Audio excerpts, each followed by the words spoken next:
Part है हमारा 3.6 memory. ठीक है, इससे पहले हम लोग ने learning, behaviour, operant conditioning, classical conditioning, observation learning, ये चीज़ें हम लोग ने की थी। लर्निंग पार्ट किया था। क्या किया था हम लोगों ने? लर्निंग पार्ट किया था। अब नेक्स्ट हमारा टॉपिक है मेमोरी। मेमोरी का मतलब है कि रिटेंशन, किसी भी चीज़ को, कोई बात को रिटेंशन करना, अपने ब्रेन में, दिमाग में स्टोर करना, उसे बोलते हैं मेमोरी। ठीक है ना, याद रखना। तो यहाँ पे देखो दिया, what did you eat in dinner yesterday, हमें याद रहता है। ठीक है, लेकिन जैसे जैसे कोई इवेंट पुराना होता जाता है, तो वो मेमोरी हमारी फेड होती जाती है। कोई रिसेंट इवेंट होता है तो मेमोरी हमारी स्ट्रांग रहती है। जैसे पुराना है कि हम बचपन के दिन याद करें, तो हमें अपने ब्रेन पे थोड़ा प्रेशर देना पड़ता है to recollect all memories, all events. ठीक है, तो ये मेमोरी के फीचर्स हैं।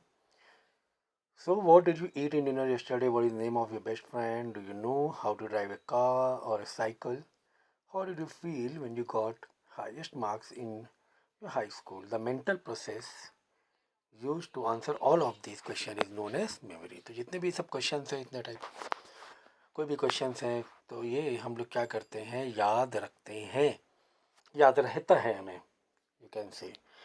अगर हम चाह कर भी कोई चीज़ सोचें, हाँ, एक वेरी इंपॉर्टेंट थिंग है मेमोरी के बारे में, जो तक कोई भी चीज़ चाह के याद रखें तो वो काफ़ी हद तक के पॉसिबल है। You want to store the things, you want to store the events, ठीक है, इन योर ब्रेन, वो तो फिर भी पॉसिबल होता है कि हाँ चलो हम याद रखेंगे, हमें कल काम करना है, कल ये मीटिंग में जाना है, हम याद रखेंगे, कल ये मीटिंग में जाना है, हम याद रखेंगे। ठीक है, तो दैट इज़ क्वाइट पॉसिबल, और ये पॉसिबल होता भी है। भूल गए, एक किसी काम में बिजी हो गए, तो उसके चांस उतने नहीं रहते हैं। ठीक है, डिपेंड करता है कि हम किस तरीके से कितना ज़्यादा प्रेशराइज कर रहे हैं पर्टिकुलर इवेंट के लिए। तो ये क्वाइट पॉसिबल है, काफ़ी हद तक के पॉसिबल होता है कि हम किसी भी चीज़ को याद रखें।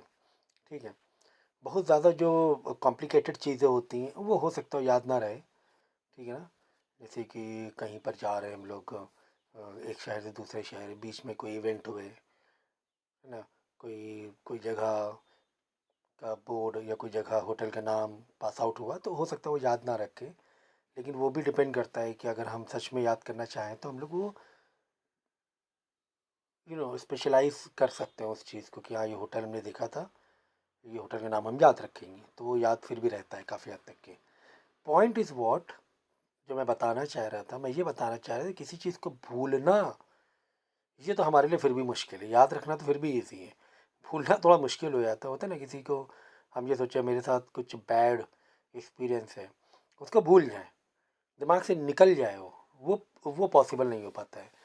तो मेमोरी को स्टोर करना एक हद तक के फिर भी ठीक है, लेकिन इरेज करना ये हमारे ऊपर नहीं होता है। वो नेचुरली, अगर माइंड आप कितना डाइवर्ट है, लाइफ कितनी चेंज हो गई है, ठीक है, कुछ ट्रॉमा थे बचपन के, कुछ बैड एक्सपीरियंस थे, लेकिन बाद में लाइफ बहुत अच्छी हो गई, बिजी हो गई लाइफ, खुशियाँ आ गई, तो हो सकता है वो इवेंट हम भूल जाएं, लेकिन फिर भी काफ़ी हद तक के मुश्किल होता है मेमोरी को इरेज करना। So it refers to the ability of retaining information and reproducing it over a period of time when required to perform a cognitive task. तो ये क्या है, एक एबिलिटी, क्या, इंफॉर्मेशन को रिटेन करने की और रिप्रोड्यूस करो, बाद में वापस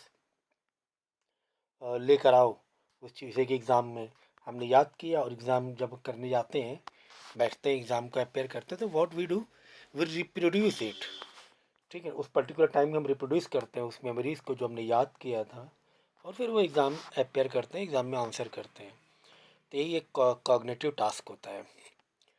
it has been conceptualise it has been conceptualise as a process comprise of 3 stages. 3 stages होते हैं मेमोरी को रिटेंशन करने के लिए: इनकोडिंग, स्टोरेज और रिट्राइवल।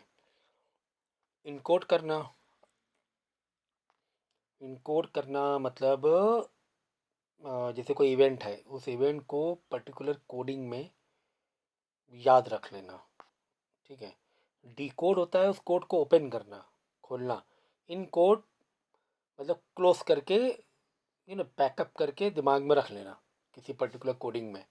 अब वो कोडिंग ऑटोमेटिक, वो एक ब्रेन प्रोसेस है, ठीक है। वो स्टोर होता है, फिर रिट्राइवल होता है, मतलब डिकोड होता है वो मेमोरी, वो डिकोड हो जाती है, रिट्रीव होती है, रिट्रीवल कह सकते हैं।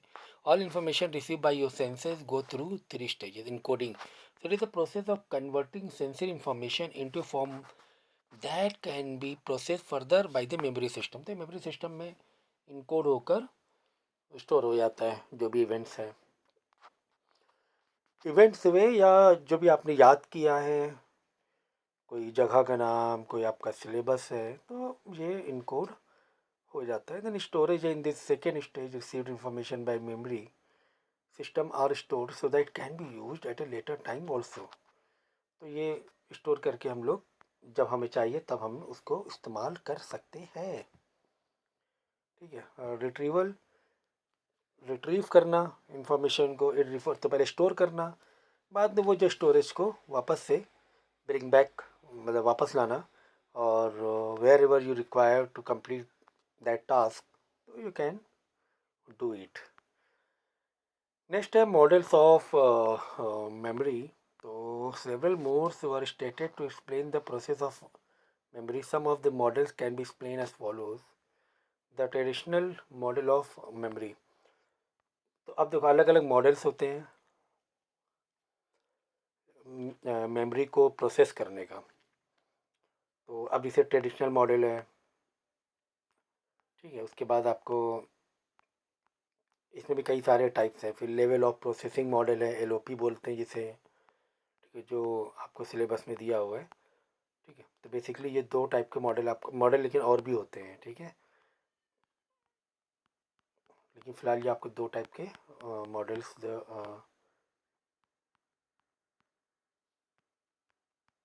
कहाँ जा रहे हो भाई? हाँ,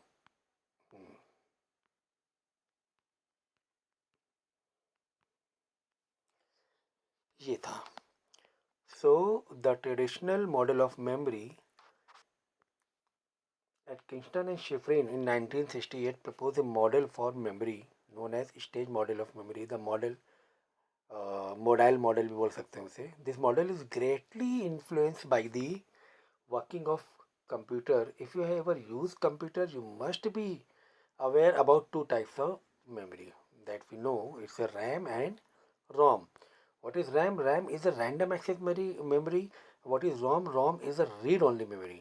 इन रोम में क्या होता है कि मेमोरी परमानेंट के लिए स्टोर होती है, रोम में इजीली इरेज नहीं हो सकती है।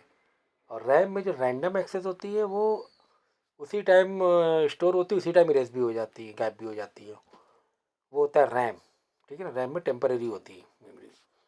सो यही चीज़ कंप्यूटर, मतलब ये कंप्यूटर के टाइप, इसी तरह ब्रेन का भी यही काम है। So memory available in computer in the form of hard drive, that is ROM. So RAM is the memory that you use while performing task at a hand, whereas ROM is a part of memory where you can save all types of file as it has a vast storage capacity, ठीक है। तो random access memory तो उसी time के लिए होती है, same जब टास्क परफॉर्म कर रहे हो उसी टाइम आपको मेमोरी वहाँ से आप निकालोगे, उसी टाइम टास्क करोगे, उसी टाइम फिर वो चली जाती है मेमोरी वो, ठीक है। लेकिन रॉम में क्या होता है, वो परमानेंट मेमोरी स्टोर होती है, ठीक है। तो इसी तरह माइंड भी काम करता है। तो Atkinson and Shiffrin equated working of human memory to the working of computer. They proposed that similar to computer, we also process different forms of memory described as follows. तो जिस तरह RAM और रोम है इसी तरह यहाँ पर attention है। फिर कैसे देखो प्रोसेस हो रहा है इस तरह का इंफॉर्मेशन का। ये देखो ये इंफॉर्मेशन है, देखो मेमोरी कैसे जा रही है। तो इंफॉर्मेशन हमने दिमाग में लिया, we are taking in our mind, in our brain. So यहाँ पे क्या सेंसरी मेमोरी होती है ब्रेन में, कैपेसिटी क्या होती है, स्मॉल, 1 सेकेंड से मतलब 1 सेकेंड के ऊपर आप कह सकते हो, ठीक है, ड्यूरेशन इसका जो होता है। तो वो जो मेमोरी होती है वो छोटे छोटे 1 1 सेकेंड वाली मेमोरी जो होती है वो सेंसरी मेमोरी होती है। उसके बाद देखो, तो 1 सेकेंड, फिर अटेंशन, जब हम उसको अटेंशन देंगे, अगर हमने अटेंशन नहीं दिया तो 1 1 सेकेंड वाली मेमोरी स्टोर होती है, 1 से 30 सेकेंड के बीच में आप कह सकते हो, ठीक है, 1 to 30 सेकेंड के बीच में जो मेमोरी होती है विदाउट अटेंशन सेंसरी मेमोरी में यूज़ होती रहती है, मतलब स्टोर होती रहती हैं इन सेंसरी मेमोरी, सेंसरी मेमोरी बोलते हैं। वो 1 से 30 सेकेंड के बीच का होता है। वो छोटे छोटे छोटे दिन भर में 50 काम करते हैं तो याद थोड़ी ना रहता है कब कैसे क्या काम किया, कब हम उठे, कब रूम से बाहर निकले, उस टाइम क्या देखा होगा हमने आजू बाजू, रूम में कपड़ा कहाँ पड़ा था, टॉवेल कहाँ पड़ी थी, वो अगर विदाउट अटेंशन, अगर अटेंशन नहीं दिया तो वो हमें याद नहीं रहता है। 1 से 30 सेकेंड के बीच में ही याद रहता है फिर वो। जैसे हम रूम से बाहर निकले, हमने देखा ये टॉवेल यहाँ पड़ी है, 30 सेकेंड बाद भूल गए। ऐसे बहुत सारे, अगर आप अभी से याद करो तो याद ही नहीं आएगा वो। सुबह उठे थे तो मेरी पिलो कहाँ थी, मोबाइल कहाँ रखा था, अगर अटेंशन नहीं दिया है तो 1 से 30 सेकेंड में मेमोरी वो चली जाती है, ठीक है, उसी टाइम पल भर के लिए याद रहता है। अगर हमने अटेंशन दिया लेकिन शॉर्ट टर्म मेमोरी के लिए दिया, उसकी कैपेसिटी होती है 30 सेकेंड से ऊपर की, ठीक है ना, तो वो स्टोर रही थी, तो लेकिन वो शॉर्ट टर्म मेमोरी हो गई, कैपेसिटी स्मॉल होती है। ठीक है, ये आई रिकरेक्ट इट। ये जो मेमोरी है वो 1 सेकेंड से बिलो, मतलब 1 सेकेंड से कम वाली, जो 1 सेकेंड से कम भी, तो फिर तो मतलब बिल्कुल लाइव मोमेंट पे चल रहा है। आप जैसे रूम से बाहर निकले, आपने बहुत सारी चीज़ें देख ली, अगल बगल ये वो, नजरें हैं, आंखें खुली हैं, तो हम थोड़ा याद रहता है हमें कि कहाँ पे क्या चीज़ कब कैसे देखी हमने। अगर हम अटेंशन पे नहीं कर रहे हैं, अगर हम अटेंशन पे नहीं कर रहे हैं तो ये 1 सेकेंड से कम वाली मेमोरीज होती हैं, विद इन सेकेंड दिमाग से निकलती रहती हैं, आती हैं निकलती हैं, आती हैं निकलती हैं, आती हैं निकलती हैं। अगर हमने उस पर अटेंशन पे कर दिया और शॉर्ट टर्म मेमोरी में हमने ले लिया, तो शॉर्ट टर्म वो 30 सेकेंड तक के लिए याद रहता है। मतलब 30 सेकेंड से बिलो अगर याद है, 30 सेकेंड से बिलो, बिलो, ये बिलो, ठीक है, अगर 30 सेकेंड से बिलो वाला याद है तो 30 सेकेंड के नीचे, 30 सेकेंड बाद भूले याद है हम लोग, तो वो शॉर्ट टर्म मेमोरी बोलते हैं। क्या बोलते हैं? शॉर्ट टर्म मेमोरी, ठीक है ना। समझिए, तो इसके लिए अटेंशन आपको देना, यानी कि अगर आपको 30 सेकेंड के लिए भी कोई चीज़ याद रखनी है एटलीस्ट, तो आपको फिर भी अटेंशन देना पड़ेगा। आपका अटेंशन गया होगा तभी 30 सेकेंड के लिए वो याद है आपको। उसके बाद देखो एलेबोरेटिव रिहर्सल, अगर आपने वो चीज़ को बार बार सोचा उस बारे में कि यार टॉवेल यहाँ रखी थी, जब मैं उठा टॉवेल यहाँ रखी थी, जब मैं उठा टॉवेल यहाँ रखी थी, जब ऐसे मैं बार बार दिन में कई बार उस चीज़ को ये कर रहा हूँ। बहुत सारी चीज़ें हैं, जैसे कि बहुत सारे ऐसे ड्रीम होते हैं, वो हमें हमेशा याद रह जाते हैं। अगर कोई ऐसे ड्रीम है, कोई स्पेसिफिक है, कोई हॉरर है या कुछ जो आपके दिल के करीब हुआ, ऐसा भी कुछ हुआ, बहुत ही स्वीट कोई ड्रीम है, तो हम देखो हमेशा याद रखते हैं, सालों साल याद रखते हैं कि यार 4 साल पहले भाई साहब मैंने ड्रीम देखा था, हम डर गए थे, है ना। तो ये तो वो माइंड में बार बार हमारे चल रहा होता है, इसलिए वो दिमाग याद रखता है उस चीज़ को। क्योंकि सुबह उठे ड्रीम देखा कोई हमने, ऐसे बहुत सारे ड्रीम देखते हैं, अगर आप देखोगे कितने सारे ड्रीम हम बस भूल ही जाते हैं, वो आँख खुलती है बस वो 2 4 सेकंड में निकल जाते हैं। मेरे साथ तो होता है ऐसा। तो ये एलाबोरेटरी रिहर्सल होता है जो हम लोग भाई हमारे माइंड में चलता रहता है, और उसे हम काफ़ी टाइम के लिए, देखो up to once life time, मतलब लाइफ टाइम तक के लिए भी याद रह सकता है, ऐसी कैपेसिटी लॉन्ग टर्म की होती है। 2 4 5 साल भी हो सकता है, 10 साल भी हो सकता है, और लाइफ टाइम भी हो सकता है। तो ये हो गया 1 सेकंड से बिलो, ये 30 सेकंड तक, ये 1 सेकंड तक वाली मेमोरी, 30 सेकंड तक में, ये लाइफ टाइम तक वाली मेमोरी होगी, ठीक है। तो यहाँ पे एक्सप्लेनेशन दिया हुआ है sensory memory. In this representation of sensory memory,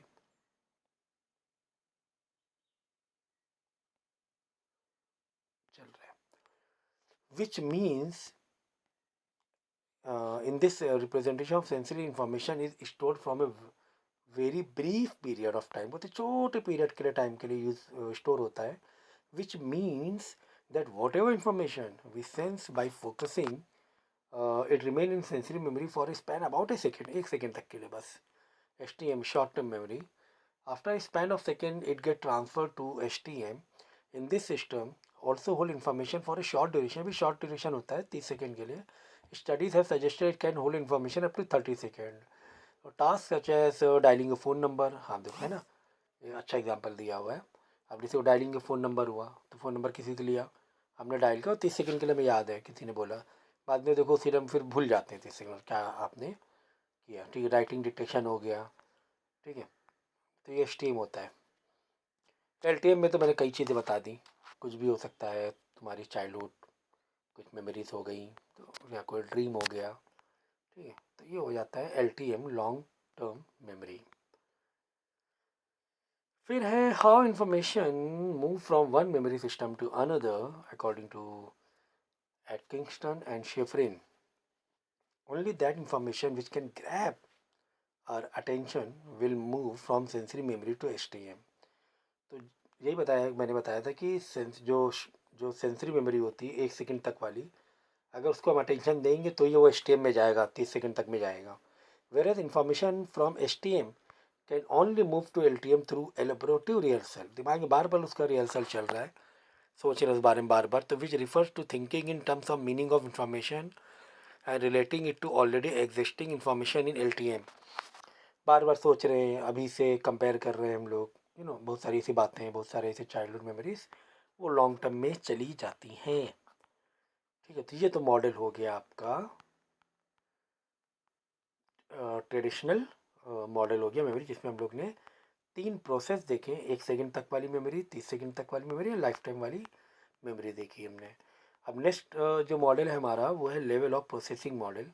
अलग अलग लेवल होते हैं प्रोसेस करने के, मेमोरी को स्टोर करने के, इंफॉर्मेशन को स्टोर करने के. So this model refutes the claim of Atkinson and Schifrin model that memory consists of different subsystems. According to the model of level of processing, whether information will be retrieved successfully or not depend on its level of processing. LOP means the level at which information have been encoded. ठीक है, तो model refute the claim of Atkinson and Shiffrin ने जो model दिया था उसको यहाँ पे थोड़ा सा काउंटर किया इसमें. इसमें क्या बोला है, मेमोरी कंसिस्ट ऑफ डिफरेंट सब सिस्टम, की मेमोरी है ना अलग अलग, सबसे अलग अलग सेल से अलग अलग सब सिस्टम में स्टोर होती है. According to model of level of processing whether information will be retrieved successfully और not depend the level of processing. तो वो जो आपने याद किया है या जो भी कोई इन्फॉर्मेशन है वो रिट्रीव हो रही है कि नहीं हो रही है, इट डिपेंड्स कि आपने किस प्रोसेस तक में स्टोर कर लिया है. थोड़ा और आगे डीप प्रोसेस में स्टोर किया हुआ है तो ठीक है, वो रिट्रीव हो जाएगी. सो ये किसने बताया, ये Craik and Tulving in 1975 propose 3 level of processing information. One is physical structure processing, then phonological processing and semantic processing. ठीक है, जिसमें बताया है कि encoding of information based on its physical attributes. मतलब पहला वाला जो प्रोसेस है, इंफॉर्मेशन को हमने इनकोड किया, मतलब स्टोर किया या है ना पैक किया, और based on its physical attribute, इसके जो भी फिजिकल एट्रीब्यूट्स हैं, जो भी इसके फीचर्स हैं. फिर आगे प्रोसेस क्या किया हमने, phonological processing, encoding on how it encoding based on how it sound such as hat rhymes with cat. तो अब ये थोड़ा सा आपको सेल्फ अंडरस्टैंडिंग ज़्यादा करनी पड़ेगी, किसी तरीके से हम लोग को इन्फॉर्मेशन को कैसे रिलेट करके स्टोर कर रहे हैं.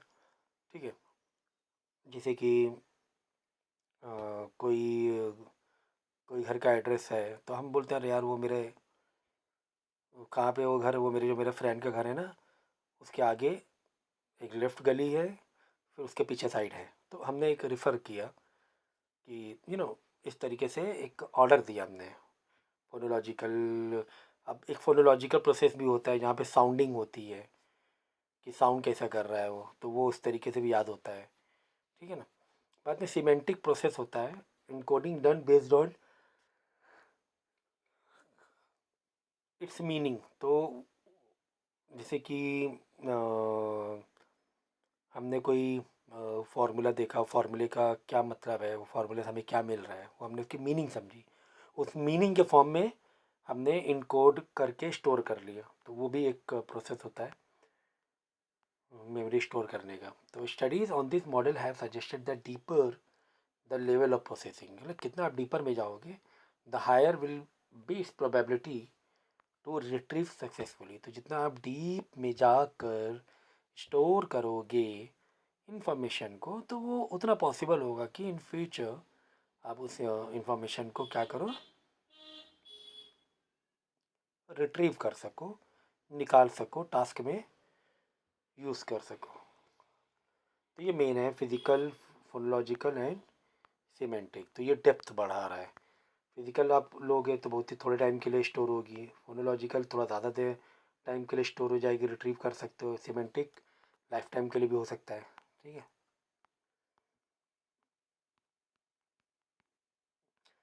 तो ये था आपका लेवल ऑफ प्रोसेसिंग मॉडल। इसका डिटेल से मैं पढ़ाऊँगा, ये थोड़ा सा ओवरव्यू की चैप्टर, ये बहुत ज़्यादा कॉम्प्लिकेटेड है। तो इसीलिए मैंने अभी फ़िलहाल ये ओवरव्यू वाले ही नोट्स मैंने लिए हुए हैं। इसके डिटेल से में हम आपको कराएंगे बाद में, पहले एक ओवरव्यू ले लो। तो यहाँ पर सेल्फ असेसमेंट है, वो देख लेना।